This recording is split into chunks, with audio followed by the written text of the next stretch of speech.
अभी उस दिन एक बहुत पुरानी मित्र बाजार में मिल गई। हम दोनों अंबाला में साथ साथ रहे थे। पता चला पिछले दिनों उनका तबादला भी इसी शहर में हो गया है। उस दिन बाजार में भीड़भाड़ कुछ कम थी। मुझे देखते ही मीना सड़क के किनारे खींच ले गई और न जाने कितना सब याद करती रही। हम दोनों कुछ बच्चों की, कुछ घर की और कुछ अपनी कहते सुनते रहे। आपकी बहुत याद आती थी मुझे, मीना बोली। आपसे बहुत कुछ सीखा था मैंने। याद है जब एक रात मेरी तबीयत बहुत खराब हो गई थी, तब आपने कैसे संभाला था मुझे। मैं बीमार पड़ जाती तो क्या तुम न संभालती मुझे। जीवन तो इसी का नाम है। इतना तो होना ही चाहिए कि मरने के बाद कोई हमें याद करे। आज तुम किसी का करो, कल कोई तुम्हारा भी करेगा। मेरा हाथ कसकर पकड़े थी मीना। उम्र में मुझसे छोटी थी, इसलिए मैं सदा उसका नाम लेती थी। वास्तव में कुछ बहुत ज्यादा खट्टा था मीना के जीवन में, जिसमें मैं उसके साथ थी। याद है दीदी, वह लड़की नीता जिसने बुटीक खोला था। अरे, जिसने आपसे सिलाई सीखी थी। बड़ी दुआएं देती है, आपको डोट कहती है। आपने उसकी जिंदगी बना दी। याद आया मुझे। उसके पति का काम कुछ अच्छा नहीं था, इसलिए मेरी एक क्लब मेंबर ने उसे मेरे पास भेजा था। लगभग 2 महीने उसने मुझसे सिलाई सीखी थी। उसका काम चला या नहीं मुझे पता नहीं, क्योंकि उसी दौरान पति का तबादला हो गया था। वह औरत जब आखिरी बार मेरे पास आई थी तो हाथों में कुछ रुपए थे। बड़े संकोच से उसने मेरी तरफ यह कहते हुए बढ़ाए थे, दीदी मैंने आपका बहुत समय लिया है, यह कुछ रुपए रख लीजिए। बस तुम्हारा काम चल जाए तो मुझे मेरे समय का मोल मिल जाएगा। यह कहते हुए मैंने उसका हाथ हटा दिया था। सहसा कितना सब याद आने लगा। मीना कितना सब सुनाती रही। समय भी तो काफी बीत चुका न। अंबाला छोड़े 6 साल कम थोड़े ही होते हैं। तुम अपना पता और फोन नंबर दो न, कहकर मीना झट से उस दुकान में चली गई जिसके आगे हम दोनों घंटे भर से खड़ी थीं। भैया जरा कलम कागज देना। दुकानदार हंसकर बोला, लगता है बहन जी कई साल बाद आपस में मिली हैं। घंटे भर से मैं आपकी बातें सुन रहा हूं। आप दोनों यहां अंदर बेंच पर बैठ जाइए। क्षण भर को हम दोनों एक दूसरे का मुंह देखने लगीं। क्या हम इतना ऊंचा ऊंचा बोल रही थीं? क्या बुढ़ापा आते आते हमें असभ्य भी बना गया है? मन में उठे इन विचारों को दबाते हुए मैं बोली, क्या क्या सुना आपने भैया जी? हम तो पता नहीं क्या क्या बकती रहीं। बकती नहीं रहीं, बल्कि आपकी बातों से समझ में आता है कि जीवन का अच्छा खासा निचोड़ निकाल रखा है आपने। क्या निचोड़ नजर आया आपको भाई साहब? सहसा मैं भी मीना के पीछे पीछे दुकान के अंदर चली गई तो वह अपने स्टूल पर से उठकर खड़ा हो गया। आइए बहन जी। अरे छोटू, जाकर 2 चाय ला। पल भर में लगा हम बहुत पुराने दोस्त हैं। अब इस उम्र तक पहुंचते पहुंचते नजर पड़ना तो आ ही गया है मुझे। सहसा मेरी नजर उस स्टूल पर पड़ी जिस पर वह दुकानदार बैठा था।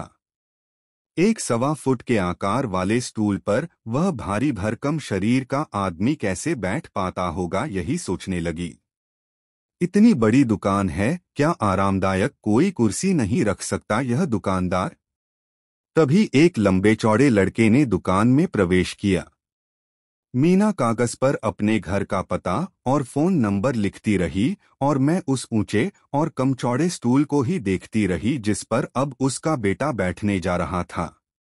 नहीं भैया जी, चाय मत मंगाना, मीना मना करते हुए बोली। वैसे भी हम बहुत देर से आपके कान पका रहे हैं। बेटा तुम इस इतने ऊंचे स्टूल पर क्या आराम से बैठ पाते हो? कम से कम 12 घंटे तो तुम्हारी दुकान खुलती ही होगी। मेरे होठों से सहसा यह निकल गया और इसके उत्तर में वह दुकानदार और उसका बेटा एक दूसरे का चेहरा पढ़ने लगे। तुम्हारी तो कदकाठी भी अच्छी खासी है। एक 6 फुट का आदमी अगर इस ऊंचे और छोटे से स्टूल पर बैठकर काम करेगा तो रीढ़ की हड्डी का सत्यानाश हो जाएगा। शरीर से बड़ी कोई दौलत नहीं होती। इसे सहज संभाल कर इस्तेमाल करोगे तो वर्षों तुम्हारा साथ देगा। बेटे ने तो नजरें झुका लीं पर बाप बड़े गौर से मेरा चेहरा देखने लगा।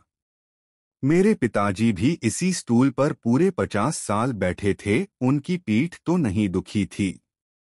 उनकी नहीं दुखी होगी क्योंकि वह समय और था, खाना पीना शुद्ध हुआ करता था। आज हम हवा तक ताजा नहीं ले पाते। खाने की तो बात ही छोड़िए, हमारे जीने का तरीका वह कहाँ है जो आपके पिताजी का था। मुझे डर है आपका बेटा ज्यादा दिन इस ऊंचे स्टूल पर बैठकर काम नहीं कर पाएगा। इसलिए आप इस स्टूल की जगह पर कोई आरामदायक कुर्सी रखिए। मैं और मीना उस दुकान पर से उतर आए और जल्दी ही पूरा प्रसंग भूल भी गए। पता नहीं क्यों जब भी कहीं कुछ असंगत नजर आता है मैं स्वयं को रोक नहीं पाती और अक्सर मेरे पति मेरी इस आदत पर नाराज हो जाते हैं।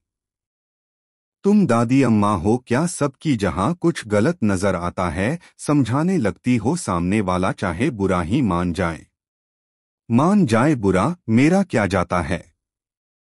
अगर समझदार होगा तो अपना भला ही करेगा और अगर नहीं तो उसका नुकसान वही भोगेगा। मैं तो आंखें रहते अंधी नहीं न बन सकती। अक्सर ऐसा होता है न कि हमारी नजर वह नहीं देख पाती जो सामने वाली आंख देख लेती है, और कभी कभी हम वह भांप लेते हैं जिसे सामने वाला नहीं समझ पाता। क्या अपना आहत होने से बचा लूं और सामने वाला मुसीबत में चला जाए। प्रकृति ने बुद्धि दी है तो उसे झूठे अहं की बलि चढ़ जाने दूं? क्या प्रकृति ने सिर्फ तुम्हें ही बुद्धि दी है? मैं आपसे भी बहस नहीं करना चाहती। मैं किसी का नुकसान होता देख चुप नहीं रह सकती। बस प्रकृति ने बुद्धि तो आपको भी दी है जिससे आप बहस करना तो पसंद करते हैं लेकिन मेरी बात समझना नहीं चाहते। मैं अक्सर खींच उठती हूँ। कभी कभी लगने भी लगता है कि शायद मैं गलत हूँ। कभी किसी को कुछ समझाऊंगी नहीं मगर जब समय आता है मैं खुद को रोक नहीं पाती हूँ। अभी उस दिन प्रेस वाली कपड़े लेने आई तो एक बड़ी सी गठरी सिर पर रखे थी। अपने कपड़ों की गठरी उसे थमाते हुए सहसा उसके पेट पर नजर पड़ी। लगा कुछ है। खुद को रोक ही नहीं पाई मैं। बोली क्यों भई, कौन सा महीना चल रहा है? नहीं तो बीबी जी। अरे बीबी जी से क्यों छिपा रही है? पेट में बच्चा और शरीर पर इतना बोझ लिए घूम रही है। अपनी सुध ले, अपने आदमी से कहना तुझसे इतना काम न कराए। टुकुर टुकुर देखती रही वह मुझे। फिर फीकी सी हंसी हंस पड़ी। पूरी कॉलोनी घूमती हूँ, किसी ने इतना नहीं समझाया और न ही किसी को मेरा पेट नजर आया तो आपको कैसे नजर आ गया? पता नहीं लोग देखकर भी क्यों अंधे बन जाते हैं, या हमारी संवेदनाएं ही मर गई हैं कि हमें किसी की पीड़ा, किसी का दर्द दिखाई नहीं देता। पता नहीं लोग देखकर भी क्यों अंधे बन जाते हैं, या हमारी संवेदनाएं ही मर गई हैं कि हमें किसी की पीड़ा, किसी का दर्द दिखाई नहीं देता। ऐसी हालत में तो लोग गाय भैंस पर भी तरस खा लेते हैं। यह तो फिर भी जीती जागती औरत है। कुछ दिन बाद ही पता चला उसके घर बेटी ने जन्म लिया। धन्य हो देवी। 9 महीने का गर्भ कितनी सहजता से छिपा रही थी वह प्रेस वाली। मैंने हैरानी व्यक्त की तो पति हंसते हुए बोले, अब क्या जच्चा बच्चा को देखने जाने का भी इरादा है? वह तो है ही, सुना है पीछे किसी खाली पड़ी कोठी में रहती है। आज शाम जाऊंगी और कुछ गर्म कपड़े पड़े हैं, उन्हें दे आऊंगी। सर्दी बढ़ रही है न, उसके काम आ जाएंगे। नमस्कार हो देवी। दोनों हाथ जोड़ मेरे पति ने अपने कार्यालय की राह पकड़ी।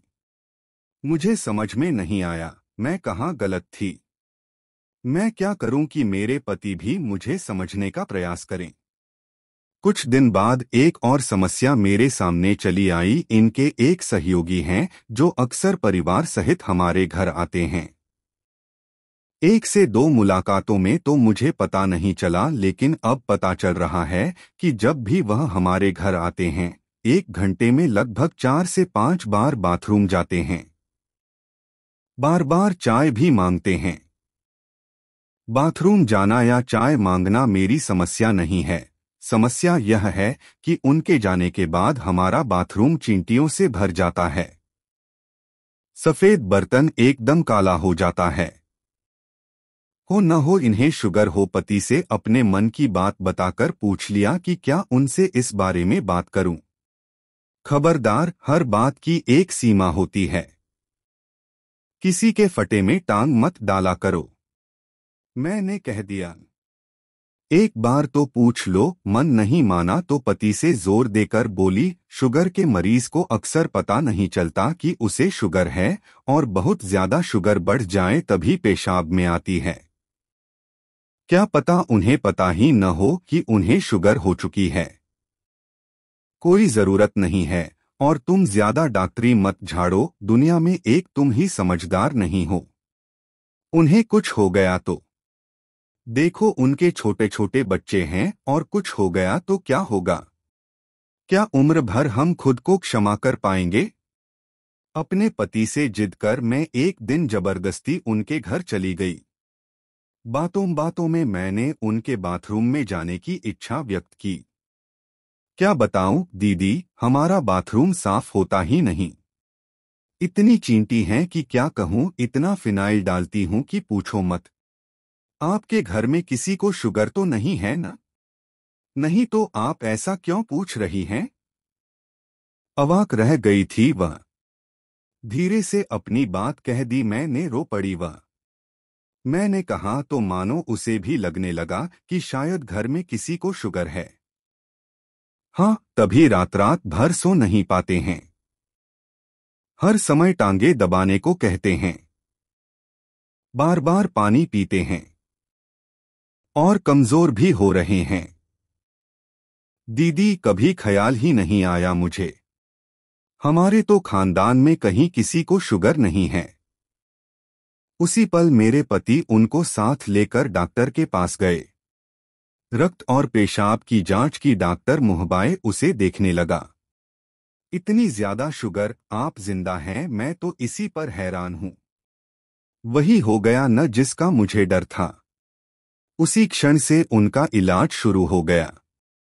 मेरे पति उस दिन के बाद से मुझसे नजरें चुराने से लगे। आप न बताती तो शायद मैं सोया सोया ही सो जाता। आपने मुझे बचा लिया दीदी। लगभग मेरे पैर ही छूने लगे वह। बस बस, अब दीदी कहाँ है तो तुम्हारा नाम ही लूंगी। देखो, अपना पूरा पूरा ख्याल रखना। सदा सुखी रहो, मैं उसे आशीर्वाद के रूप में बोली, और अपने पति का चेहरा देखा तो हंसने लगे। जय हो देवी, अब प्रसन्न हो न भई। तुम्हारा इलाज हफ्ता भर पहले भी शुरू हो सकता था अगर मैं देवी जी की बात मान लेता। आज भी यह जिद करके लाई थीं। मेरा ही दोष रहा जो इनका कहा नहीं माना। उस रात मैं चैन की नींद सोई थी। एक बार भी ऐसा नहीं लगा कि उन पर मैं कोई कृपा, कोई एहसान करके लौटी हूं। बस इतना ही लग रहा था कि अपने भीतर बैठे अपने चेतन को चिंता मुक्त कर आई हूं। कहीं न कहीं अपनी जिम्मेदारी निभा आई हूं। अगले दिन सुबह सुबह दरवाजे पर एक व्यक्ति को खड़ा देखा तो समझ नहीं पाई कि इन्हें कहाँ देखा है। शायद पति के जानकार होंगे। उन्हें भीतर बिठाया। पता चला पति से नहीं, मुझसे मिलने आए हैं। कौन है यह? मैं तो इन्हें नहीं जानती, पति से पूछा। कह रहे हैं कि वह तुम्हें अच्छी तरह पहचानते हैं और तुम्हारा धन्यवाद करने आए हैं। मेरा धन्यवाद कैसा? मैं कुछ याद करते हुए पति से बोली, हाँ, कहीं देखा तो लग रहा है, लेकिन याद नहीं आ रहा। रसोई का काम छोड़ मैं हाथ पोंछती हुई ड्राइंग रूम में चली आई। प्रश्नसूचक भाव से उन्हें देखा। बहन जी, आपने पहचाना नहीं? चौक पर मेरी दुकान है। कुछ समय पहले आप और आपकी एक सखी मेरी दुकान के बाहर। अरे हाँ, याद आया। मैं और मीना मिले थे न, पति को बताया मैंने। कहिए मेरा कैसा धन्यवाद। उस दिन आपने मेरे बेटे से कहा था न कि वह ऊंचे स्टूल पर न बैठे। दरअसल उसी सुबह वह पीठ दर्द की वजह से 7 दिन अस्पताल रहकर ही लौटा था। डॉक्टरों ने भी मुझे समझाया था कि उस स्टूल की वजह से ही सारी समस्या है। हाँ, तो समस्या क्या है? आप कुर्सी नहीं खरीद सकते क्या? कुर्सी तो लड़का 6 महीने पहले ही ले आया था, जो गोदाम में पड़ी सड़ रही है। मैं ही जिद पर अड़ा था कि वह स्टूल वहां से न हटाया जाए। वह मेरे पिताजी का स्टूल है और मुझे वहम ही नहीं, विश्वास भी है कि जब तक वह स्टूल वहां है तब तक ही मेरी दुकान सुरक्षित है। जिस दिन स्टूल हट गया, लक्ष्मी भी हमसे रूठ जाएगी। हम दोनों अवाक से उस आदमी का मुंह देखते रहे। मेरा बच्चा रोता पीटता रहा। मेरी बहू मेरे आगे हाथ पैर जोड़ती रही, लेकिन मैं नहीं माना। साफ साफ कह दिया कि चाहो तो घर छोड़कर चले आओ, दुकान छोड़ दो, पर वह स्टूल तो वहीं रहेगा। मैं तो सोचता रहा कि लड़का बहाना कर रहा होगा। अक्सर बच्चे पुरानी चीज पसंद नहीं न करते। सोचा डॉक्टर भी जान पहचान के हैं, उनसे कहलवाना चाहता होगा, लेकिन आप तो जान पहचान की न थीं। और उस दिन जब आपने कहा तो लगा मेरा बच्चा सच ही रोता होगा। एक दिन मेरा बच्चा ही किसी काम का न रहा तो मैं लक्ष्मी का भी क्या करूंगा। पिताजी की निशानी को छाती से लगाए बैठा हूं और उसी का सर्वनाश कर रहा हूं जिसका मैं भी पिता हूं। मेरा बच्चा अपने बुढ़ापे में मेरी जिद याद करके मुझे याद करना भी पसंद नहीं करेगा। क्या मैं अपने बेटे को पीठ दर्द विरासत में देकर मरूंगा? उसी शाम मैंने वह स्टूल उठवाकर कुर्सी वहां पर रखवा दी। मेरे बेटे का पीठ दर्द लगभग ठीक है और घर में भी शांति है, वरना बहू भी हर पल चिढ़ी चिढ़ी सी रहती थी। आपकी वजह से मेरा घर बच गया, वरना उस स्टूल की जिद से तो मैं अपना घर ही तोड़ बैठता। मिठाई का एक डब्बा सामने मेज पर रखा था। उस पर एक कार्ड था। धन्यवाद का संदेश उन महाशय के बेटे ने मुझे भेजा था। क्या कहती मैं? भला मैंने क्या किया था जो उनका धन्यवाद लेती? आपकी वह सहेली एक दिन बाजार से गुजरी तो मैंने रोककर आपका पता ले लिया। फोन करके भी आपका धन्यवाद कर सकता था। फिर सोचा मैं स्वयं ही जाऊंगा। अपने बेटे के सामने तो मैंने अपनी गलती नहीं मानी, लेकिन आपके सामने स्वीकार करना चाहता हूं, अन्याय किया है मैंने अपनी संतान के साथ। पता नहीं हम बड़े सदा बच्चों को ही दोष क्यों देते रहते हैं। कहीं हम भी गलत हैं, मानते ही नहीं। हमारे चरित्र में पता नहीं क्यों इतनी सख्ती आ जाती है कि टूट जाना तो पसंद करते हैं पर झुकना नहीं चाहते। मैं स्वीकार करना चाहता हूं, विशेषकर जब बुढ़ापा आ जाए, मनुष्य को अपने व्यवहार में लचीलापन लाना चाहिए। क्यों है न बहन जी? जी, आप ठीक कह रहे हैं। मैं भी 2 बेटों की मां हूं। शायद बुढ़ापा गहराते गहराते आप जैसी हो जाऊं। इसलिए आज से ही प्रयास करना शुरू कर दूंगी। और हंस पड़ी थी मैं। पुनः धन्यवाद करके वह महाशय चले गए। पति मेरा चेहरा देखते हुए कहने लगे, ठीक कहती हो तुम, जहां कुछ कहने की जरूरत हो वहां अवश्य कह देना चाहिए। सामने वाला मान ले उसकी इच्छा, न माने तो भी उसकी इच्छा। कम से कम हम तो एक नैतिक जिम्मेदारी से स्वयं को मुक्त कर सकते हैं, न जो हमारी अपनी चेतना के प्रति होती है। लेकिन सोचने का प्रश्न एक यह भी है कि आज कौन है जो किसी की सुनना पसंद करता है? और आज कौन इतना संवेदनशील है जो दूसरे की तकलीफ पर रात भर जागता है और अपने पति से झगड़ा भी करता है? पति का इशारा मेरी ओर है, मैं समझ रही थी। सच ही तो कह रहे हैं वह। आज कौन है जो किसी की सुनना या किसी को कुछ समझाना पसंद करता है?